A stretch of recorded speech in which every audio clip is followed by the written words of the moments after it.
আসসালামু আলাইকুম ভিউয়ার্স, আজকে আবার আরেকটি নতুন পিঠার ডিজাইন নিয়ে চলে আসলাম নাহিদ আয়েশা কিচেনটিতে। আশা করি আজকের এই রেসিপিটা আপনাদের খুব বেশি ভালো লাগবে। আজকে কুরকুরে মুড়মুড়ে আইসক্রিমের ডিজাইনের সিরিজ পিঠা তৈরি করে দেখাবো। সম্পূর্ণ নতুন একটি ডিজাইন নিয়ে আজকে আপনাদেরকে এই রেসিপিটি তৈরি করে দেখাবো। সবসময় একই রকম ডিজাইন তৈরি করতে কিন্তু ভালো লাগে না, ভিন্ন ভিন্ন ডিজাইনের পিঠাগুলো তৈরি করলে আসলে দেখতে খুবই ভালো লাগে, খেতে অসাধারণ লাগে। তো শুরুতেই বলে রাখি, আপনারা যারা আমার এই মুহূর্তে ভিডিওটি কন্টিনিউ করছেন তারা একটি লাইক দিয়ে ভিডিওটি কন্টিনিউ করবেন। দেরি না করে চলে যাচ্ছি মূল রেসিপিটিতে। প্রথমে নিয়ে নিলাম এখানে একটি বাটি, এখন দিয়ে দিলাম শুকনো আতপ চাউলের গুঁড়া। আপনারা চাইলে এখানে আতপ চাউলের গুঁড়ার পরিবর্তে সিদ্ধ চাউলের গুঁড়াটাও দিতে পারেন। সাথে দিয়ে দিলাম হাফ চা চামচ লবণ। এখন ফুটন্ত গরম পানি দিয়ে আমি একটি সফট ডো তৈরি করে নিচ্ছি। গরম পানিটা দেওয়ার পরে অনবরত নাড়াচাড়া করতে হবে, দেরি করলে কিন্তু দলা চলে আসবে। যাতে দলা চলে না আসে সেইভাবে নাড়াচাড়া করে ডোটাকে একদম পারফেক্ট করে তৈরি করে নিতে হবে। আমি কিভাবে তৈরি করে নিচ্ছি দেখলেই বুঝতে পারবেন।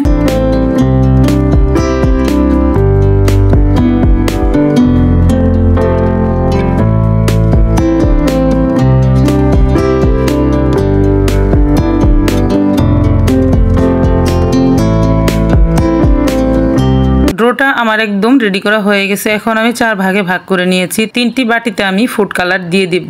কালার দিয়ে পিঠাগুলা তৈরি করলে দেখতে খুব আকর্ষণীয় হয়ে থাকে, তার জন্য আমি কিন্তু ফুড কালার গুলো দিয়ে থাকি। এগুলা যে কোনো বড় সুপার শপ অথবা বড় কোনো মুদির দোকানে পেয়ে যাবেন। তো এখানে আমি 3টি কালার দিব। প্রথমে দিয়ে দিব এখানে রেড ফুড কালার, তারপর দিয়ে দিব অরেঞ্জ কালার, তারপরে দিয়ে দিব এখানে গ্রিন কালার। এই 3টি কালার আমি খুব ভালো করে মিক্স করে নিচ্ছি। কালারগুলো আপনাদের হাতের কাছে থাকলে দিতে পারেন, হাতের কাছে না থাকলে না দিলেও হবে। এমনিতেও কিন্তু পিঠাগুলো তৈরি করা যাবে। সামান্য একটু হলুদ নিয়ে হলুদের রং দিয়ে 2টি কালার তৈরি করতে পারবেন, একটি সাদা একটি হলুদ। এইভাবেও কালার তৈরি করে কিন্তু পিঠাগুলো তৈরি করতে পারবেন।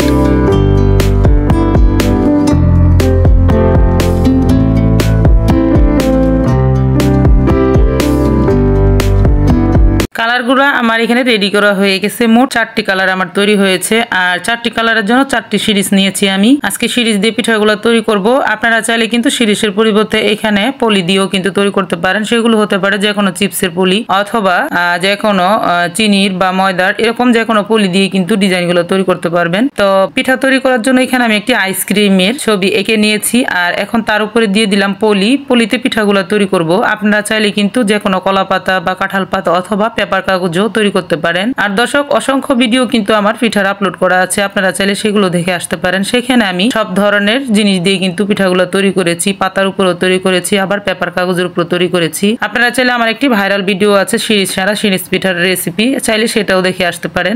আর এখন আমি পিঠার ডিজাইনটা আপনাদেরকে তৈরি করে দেখিয়ে দিচ্ছি। একইভাবে আমি বেশ কয়েকটা পিঠা আপনাদেরকে তৈরি করে দেখাবো, আর একই নিয়মে আমি সবগুলো পিঠা এখন রেডি করে নেব।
দর্শক দেখতেই পারলেন আমি কিভাবে ডিজাইনটা তৈরি করে নিলাম। ডিজাইনগুলো কিন্তু তৈরি করা খুবই সহজ আর দেখতে এতটাই ভালো লাগে সেটা আপনারা নিজেই দেখতে পাচ্ছেন। তো আমি কিন্তু এখানে অনেকগুলো পিঠাই তৈরি করে নিয়েছি, আইসক্রিম ডিজাইনের পিঠা। এখন এগুলাকে আমি চুলার উপরে ভাপিয়ে নেব।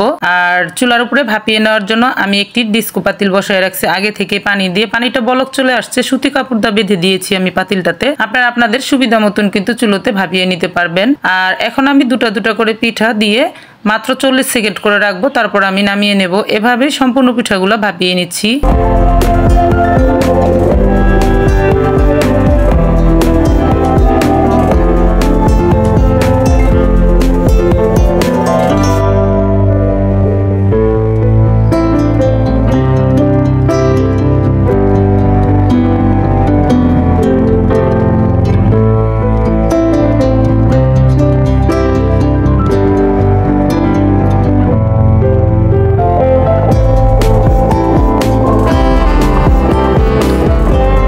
পিঠাগুলো আমার সম্পূর্ণ ভাপিয়ে নেওয়া হয়ে গেছে। এগুলো চাইলে আপনারা গরম গরমও ছাড়িয়ে নিতে পারেন, আবার একেবারে ভাপিয়ে নিয়েও কিন্তু ছাড়িয়ে নিতে পারেন। পলিতে পিঠাগুলো তৈরি করলে ছাড়িয়ে নিতে খুবই সুবিধা হয়। দেখতেই পারবেন আমি কিভাবে ছাড়িয়ে নিচ্ছি। আলতোভাবে টান দিলে খুব সহজে কিন্তু উঠে আসে ঠান্ডা হওয়ার পরে।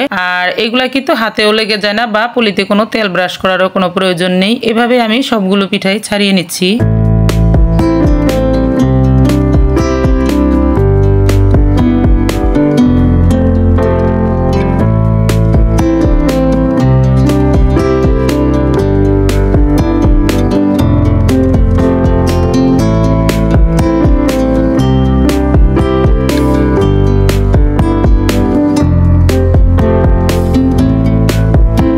সবগুলো পিঠাই কিন্তু আমার এখানে ছাড়িয়ে নেওয়া হয়ে গেছে। এখন আমি এগুলোকে রোদ্রে শুকিয়ে নিচ্ছি। আপনারা চাইলে রাত্রে তৈরি করে ফ্যানে বাতাসে শুকিয়ে নিতে পারেন। এগুলো পিঠা এতটাই হালকা যে রোদ্রে না শুকিয়ে নিলেও কিন্তু চলবে, ফ্যানের বাতাসেও শুকিয়ে যায়। আতপ চাউলের গুঁড়া দিয়ে যে পিঠাগুলো তৈরি করা হয় সেগুলো কিন্তু এমনিতেও বাতাসে কিন্তু খুব তাড়াতাড়ি টেনে যায়, সেটা আপনারা তৈরি করলেই বুঝতে পারবেন। এখন আমি এগুলোকে শুকিয়ে নিচ্ছি। প্রতিটি কালারের পিঠাই কিন্তু খুব সুন্দরভাবে ফুটে উঠেছে। আর এর ভিতরে পিঠাগুলো আমার শুকিয়ে নেওয়া হয়ে গেছে, দেখতেই পাচ্ছেন দেখতে কতটা ভালো লাগছে। আমি আপনাদেরকে 2-3টা পিঠা দেখিয়ে দিচ্ছি শুকিয়ে যাওয়ার পরও পিঠাগুলো কতটা সুন্দর লাগতেছে। আপনাদের কাছে যদি এই ডিজাইনটি ভালো লাগে তাহলে কিন্তু ট্রাই করতে পারেন। ডিজাইনটা কিন্তু একেবারে মন্দ নয়, আমার কাছে তো ভালোই লাগতেছে, জানি না আপনাদের কাছে কিরকম লাগবে। এখন এই পিঠাগুলো আপনারা চাইলে কিন্তু সারা বছরের জন্য সংরক্ষণ করতে পারবেন একটি ঢাকনাযুক্ত এয়ার কন্টেন্ট বক্সে রেখে। আর আমি এখন আপনাদেরকে পিঠাগুলো একটু ভেজে দেখিয়ে দিয়েছি পিঠাগুলো কতটা ফুলকো ফুলকো হয়ে ফুলে ওঠে। পিঠাগুলো ভেজে নেওয়ার জন্য চুলাতে আমি আগে থেকে কড়াই বসে রাখছি সয়াবিন তেল দিয়ে। তেলটা খুব ভালোভাবে গরম হয়ে আসছে। এখন আমি আপনাদেরকে পিঠাগুলা ভেজে দেখিয়ে দিচ্ছি। বেশ কতগুলো পিঠা আপনাদেরকে ভেজে দেখিয়ে দেব।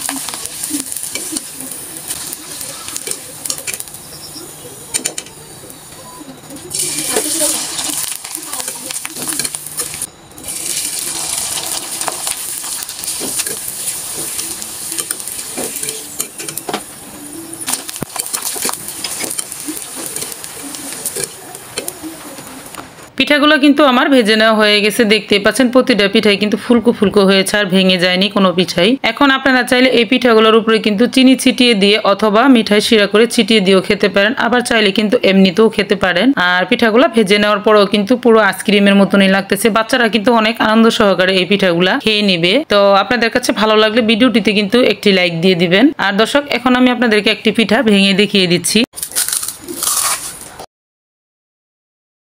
শব্দ শুনে হয়তো বুঝতে পারছেন পিঠাটা কতটা মুচমুচে হয়েছে। তো দর্শক আমার এই ভিডিওটি যদি ভালো লাগে তাহলে আমার চ্যানেলটিকে সাবস্ক্রাইব করে রাখতে পারেন। আমার চ্যানেলটিতে নতুন নতুন পিঠার ডিজাইন পাওয়ার জন্য কিন্তু পাশে থাকা বেল বাটনটি অন করে দিতে পারেন। এতে খুব দ্রুতই আপনাদের কাছে আমার নোটিফিকেশনগুলো পৌঁছে যাবে আমি যাই কিছু আপলোড করি না কেন। তো আজ এই পর্যন্তই, আরো একদিন চলে আসবো নতুন কোনো পিঠার ভিডিও নিয়ে ইনশাআল্লাহ। ততক্ষণ পর্যন্ত আপনারা সকলে ভালো থাকবেন। সকলকে জানাই অসংখ্য ধন্যবাদ। আল্লাহ হাফেজ।